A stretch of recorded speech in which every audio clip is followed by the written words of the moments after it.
اور حضرت عثمان فرمایا کرتے تھے کسی خوش نصیب کو پاکیزہ دل مل جائے، پاکیزہ زبان مل جائے تو وہ تلاوت قرآن سے سیر ہی نہیں ہوتا،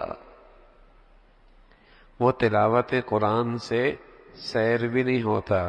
بھائی قرآن کو مضمون پڑھنا، مفہوم سمجھنا اور اس کا مطلب اور معنی سمجھنا بہت مبارک ہے، لیکن وہ بڑے نادان ہیں جو یوں کہتے ہیں کہ میاں بن سمجھے کے پڑھنے کا کیا فائدہ، بن سمجھے پڑھنے کا کیا فائدہ، وہ بھی بڑے نادان ہیں۔ یہ اللہ کا کلام ہے، اللہ کے اندر سے نکلا ہوا نور ہے، اس کے ایک ایک لفظ میں نور ہے۔ اللہ کے نبی نے بتایا جو شخص الف لام میم پڑھے گا 30 نیکیاں ملیں گی۔ اس کا معنی کون جانتا ہے؟ ان کلمات کا معنی کون جانتا ہے؟ الف لام میم کا معنی کس کو پتا ہے؟ اس کا معنی کون جانتا ہے؟ اللہ کے نبی کا معجزہ ہے۔ آپ نے بات سمجھانا بھی چاہیے تو ایسے الفاظ کا انتخاب فرمایا جن کا معنی کوئی نہیں، ورنہ آپ کہتے اللہ لا الہ الا هو الحی القیوم، ان الفاظ کے ہر لفظ پر اتنی نیکیاں ہیں۔ کوئی اور آیت کا انتخاب کرتے، کوئی اور کلمے کا انتخاب کرتے جو بڑا ذو معنی اور جاندار مفہوم رکھتا ہو، لیکن آپ نے جب بات سمجھائی فرمایا الف لام میم، ایک حرف پر 10 نیکیاں، دوسرے حرف پہ 10 نیکیاں، میم پہ 10 نیکیاں، گویا کہ ان 3 لفظ پر 30 نیکیاں، معنی کوئی نہیں۔ اللہ کے نبی جانتے تھے ایک دور یہ فتنہ بھی آئے گا، میاں میری تلاوت سے کیا فائدہ، صرف الفاظ پڑھنے سے کیا ہوتا ہے؟ میں عرض کر رہا ہوں معنی مفہوم سمجھنا مبارک، اللہ توفیق نصیب فرما دے، لیکن قرآن کے ایک ایک لفظ میں نور ہے۔ کوئی دیہاتی آدمی معنی نہیں جانتا، مفہوم نہیں جانتا اور قرآن کو عظمت اور محبت سے سنتا ہے، کیا اثر کرتا ہے؟ اس کی آنکھوں سے آنسو جاری ہو جاتے، اس کی آنکھوں سے آنسو جاری ہو جاتے۔ معنی نہیں جانتا، مفہوم نہیں جانتا، اس کے الفاظ نے اس کے دل پہ ایسا اثر کیا آنکھوں سے آنسو جاری ہو گئے، رونگٹے کھڑے ہو گئے، رونگٹے کھڑے ہو گئے۔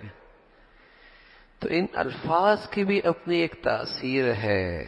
تو تلاوت قرآن یہ دوا بھی ہے، دوا بھی ہے بیمار دلوں کے لیے، یہ غذا بھی ہے صحت مند دلوں کے لیے، دوا بھی ہے بیمار دلوں کے لیے۔ علاج یہی ہے تلاوت کرو، کثرت سے تلاوت کرو، دلوں میں رقت آئے گی، دلوں میں رقت آئے گی، نصائح خیر کی باتیں اچھی باتیں قبول ہونا آسان ہوگی، ورنہ سنا انسنی کر دے گا، سنی انسنی کر دے گا، عبرت کے اتنے نقشے ہیں اثر ہی نہیں دے گا۔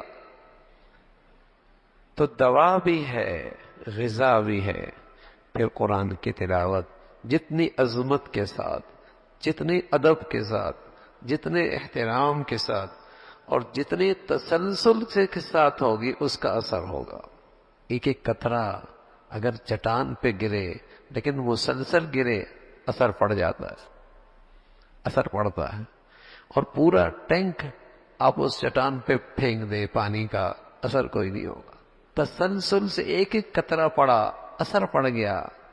تسلسل سے قرآن کی تلاوت ہے، اگرچہ وہ ابتدا معمول تھوڑا ہی کیوں نہیں لیکن تسلسل ہے، دل پہ نور کا اثر پڑے گا، دل پہ نور کا اثر پڑے گا۔ معمول بن جائے کہ میں نے اتنی تلاوت کرنی ہی کرنی ہے، خدا نہ خواستہ اس وقت پہ نہیں ہو سکی، چلو رات سوئیں گے نہیں جب تک کہ اپنا معمول مکمل نہیں کریں گے، جب تک اپنا معمول مکمل نہیں کر لیں گے۔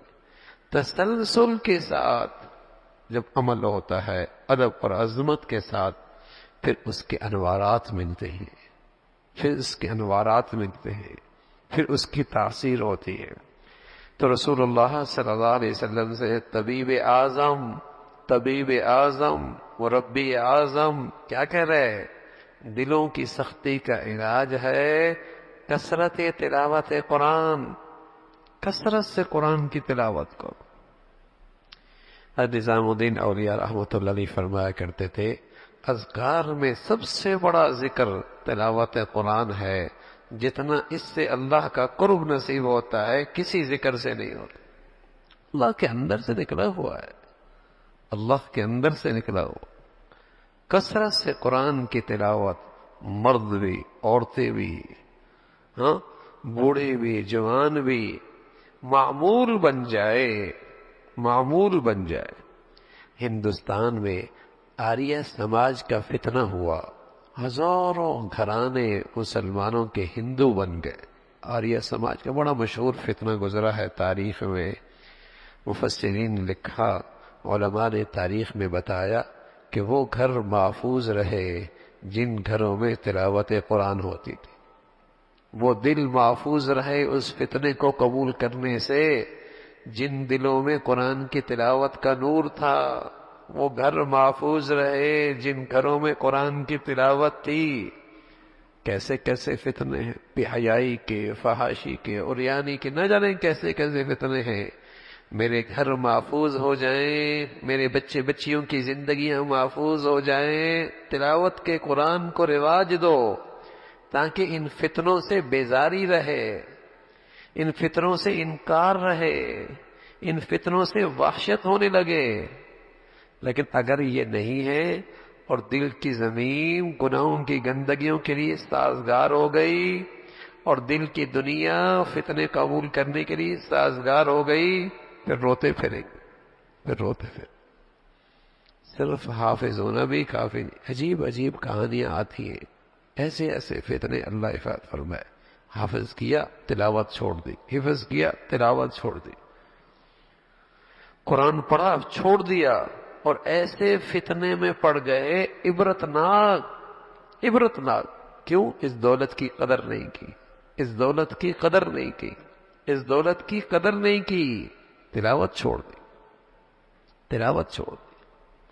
تو تسلسل کے ساتھ تلاوت قرآن میری زندگیوں میں ہو، ہمارے گھروں میں ہو، ہمارے بچوں کی زندگیوں میں ہو، فتنوں سے محفوظ رہے گے۔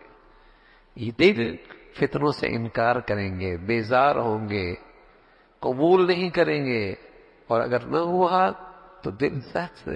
سخت کا مطلب کیا ہے؟ خیر نہیں قبول کرتا، شر قبول کرتا ہے، برائی کی چیزیں، برائی کی باتیں قبول کرتا ہے، خیر کی باتیں، نصیحت کی باتیں، ہدایت کی باتیں قبول نہیں ہوتی۔ رسول اللہ صلی اللہ علیہ وسلم بتا رہے کہ کثرت قرآن کے تلاوت قرآن، اس سے دلوں کا زنگ دور ہوتا ہے۔ اللہ رب العزت ہمیں نصیب فرما دے۔